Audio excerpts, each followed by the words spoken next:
Greetings, Divines. Today, we are going to go into what you should know to help you really embrace living a magical life. So the first thing that I want to say is that living a, quote, magical life shouldn't be something that is put down for living in a fairy tale type of thing. Like, it's not about escaping reality. It's about protecting your sacredness. It is about protecting your wellness, mind, body, spirit, soul, holistically protecting your sacred space, your life, so that you're not living burnt out, you're not drained, you are unable to manifest, none of those things. So we want to be balanced. So when I say living a magical life, I mean living in balance. I have seen some TikToks and reels where women are saying like, oh girl, you got to get out of that mode of relaxing and meditating and they're not saying this verbatim, but they're pretty much pushing the fact that you got to get out of this self-care mode and get out there and grind and hustle.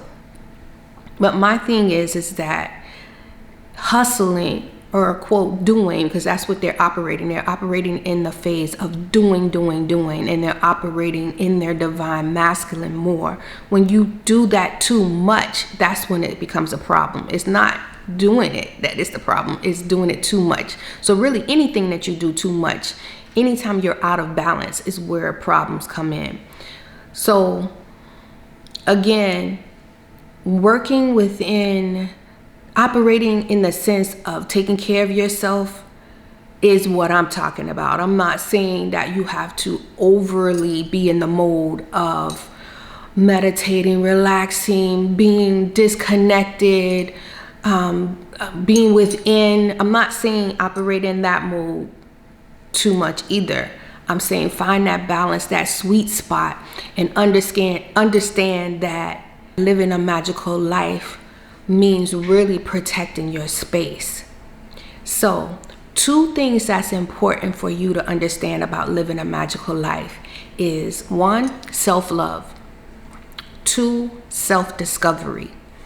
There's no way that you can live a magical life and really take care of yourself without understanding who you are. That's the self-discovery. And loving yourself, loving your life, loving your space. Those 2 things need to be foundational parts of your life for you to even move into the elements that I'm going to give you.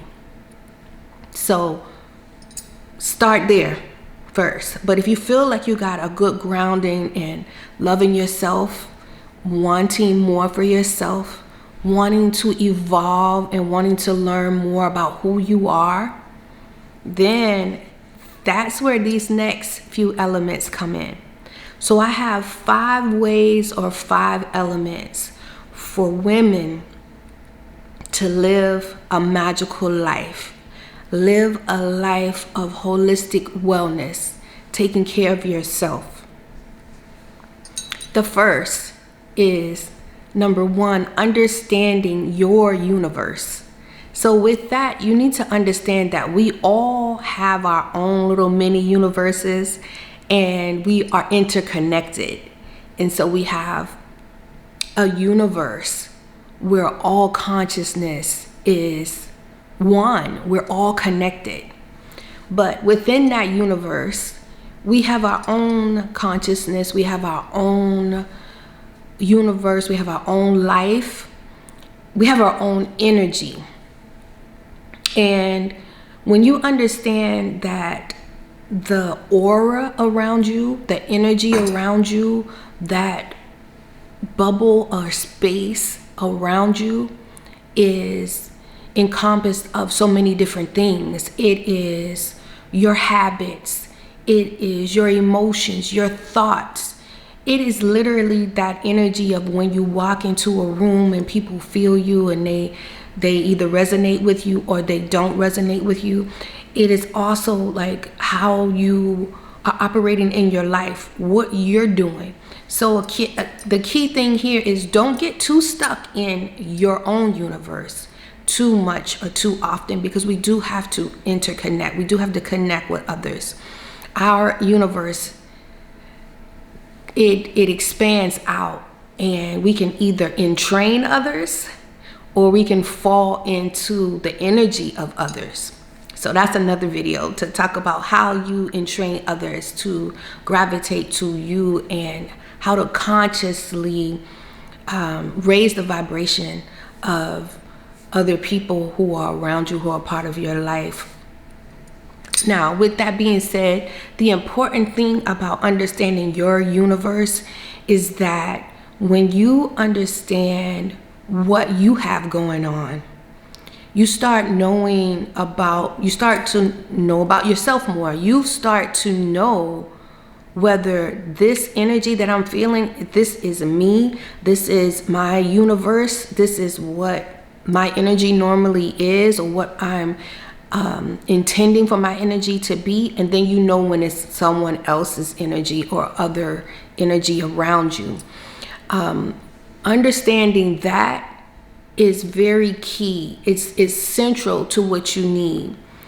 Now, once you understand your universe, you understand who you are, your surroundings, the energetic flow of what you want in your life, then you move on to the next element. The next element is protecting that universe. You want to protect your space. So as I said, we can either entrain others consciously and unconsciously to vibrate on our levels. We're doing it all the time anyway.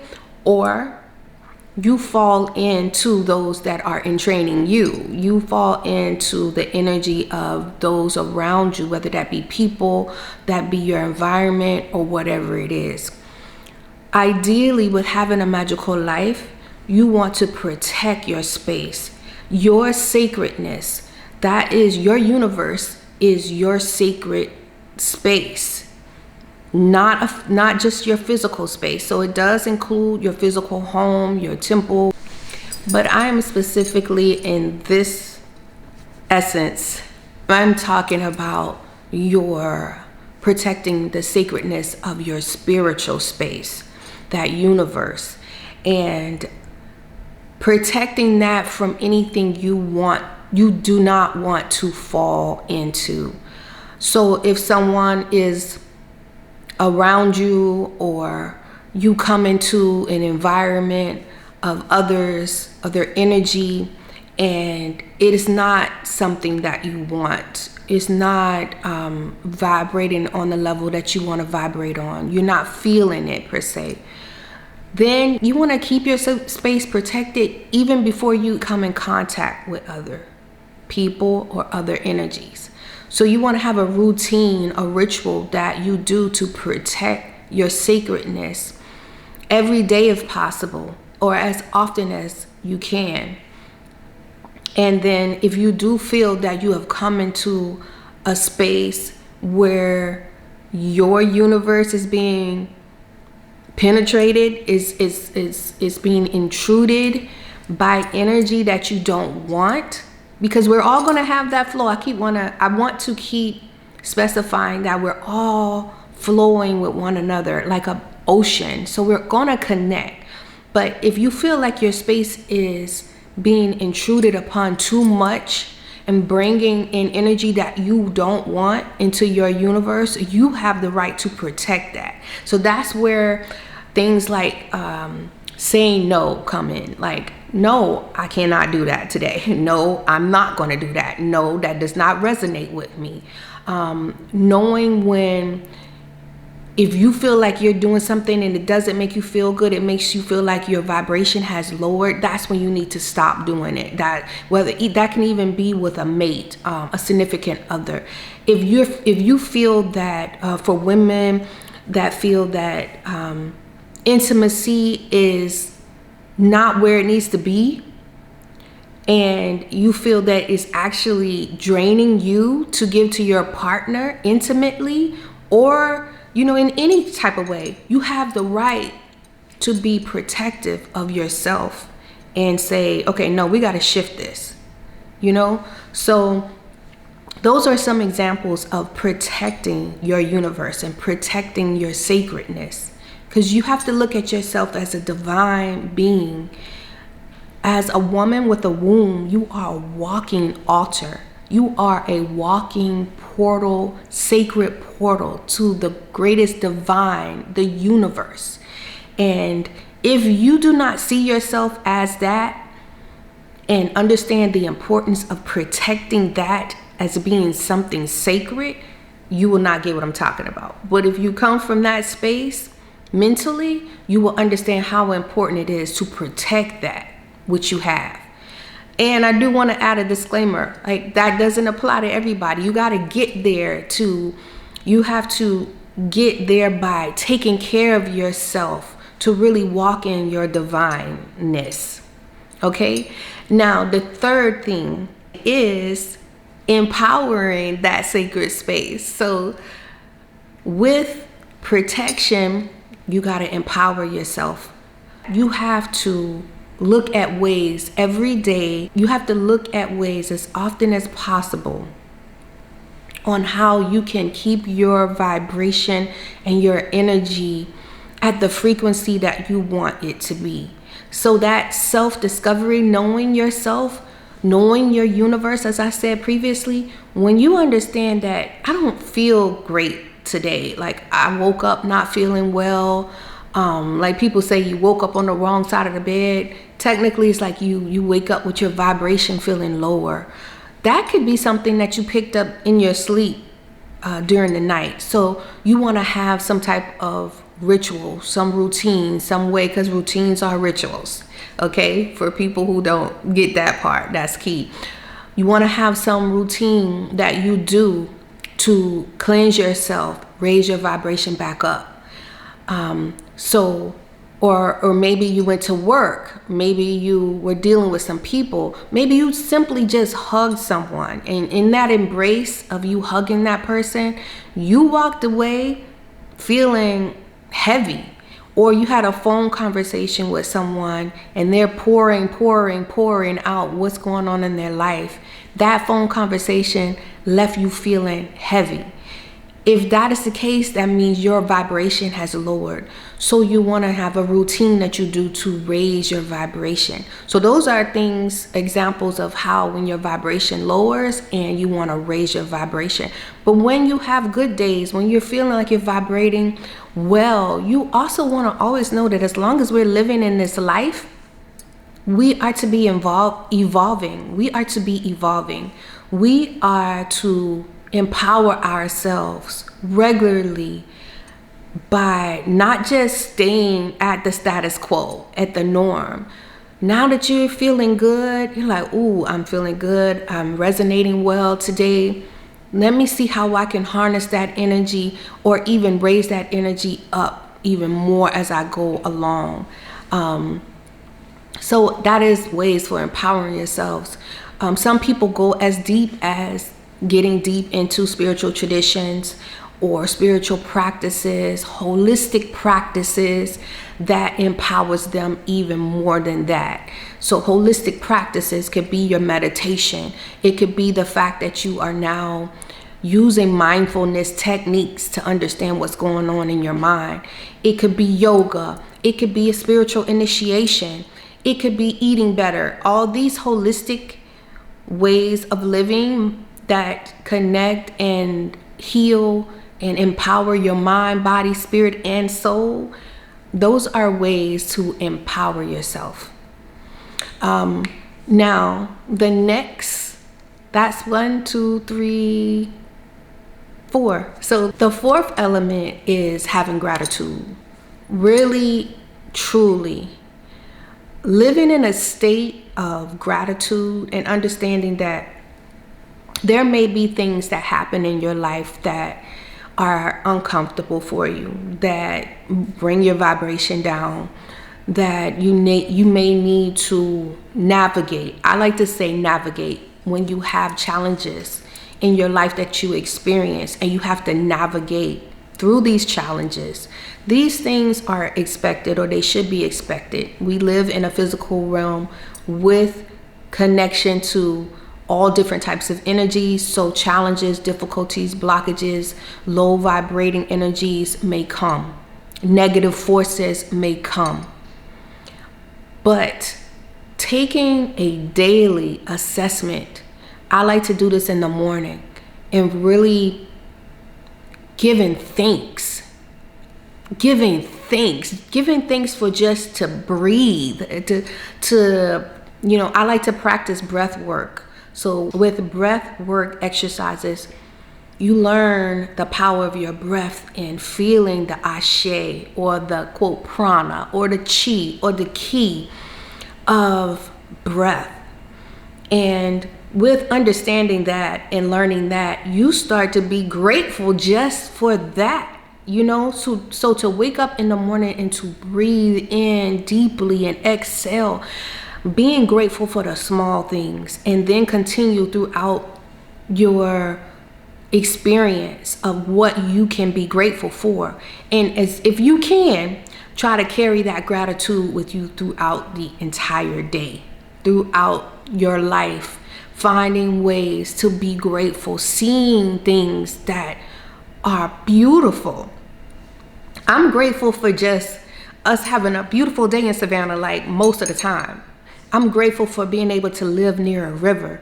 Like, I see the beauty in small things. So seeing the beauty in things and seeing small elements that really mean a lot, you find ways to be grateful. So being grateful is number 4. And the 5th thing is giving yourself grace. Again, like I said, we go through a lot of things in life. And with our experiences, to live a magical life, you don't want to come down on yourself too hard. Sometimes we have to change. Sometimes things happen to trigger us. So we can make changes that we may have been reluctant about doing. Many people fall into that space of seeing, feeling, or experiencing something that they don't like in life, and then they stay in that state.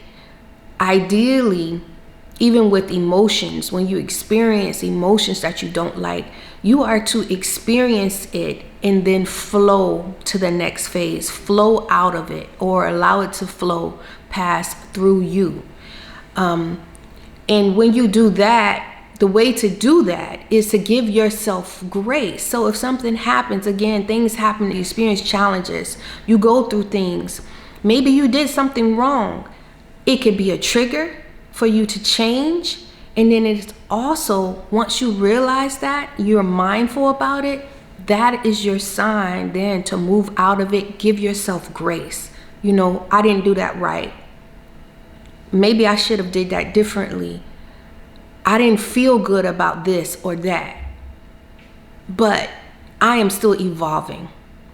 I am elevating. I am working on myself. Find the victory in the positive aspect, the change, the improvement, the transformation. Find the victory in those things to see the whole story. And when you see that, you're giving yourself grace. It's okay. It's okay, because now I'm about to do this. I'm going to be better. I'm going to improve. I'm transforming. I'm evolving. I'm changing in a good way. So those are my 5 elements of how to live a magical life. I know that for me, these things work wonderfully. I love the idea of mystical, magical lifestyle, a holistic wellness lifestyle. It's too much going on to be pulled down constantly, to be burnt out. You're living in this life to experience it. And for me, I'm going to experience life at the utmost level that I can. And I encourage you to do the same as well.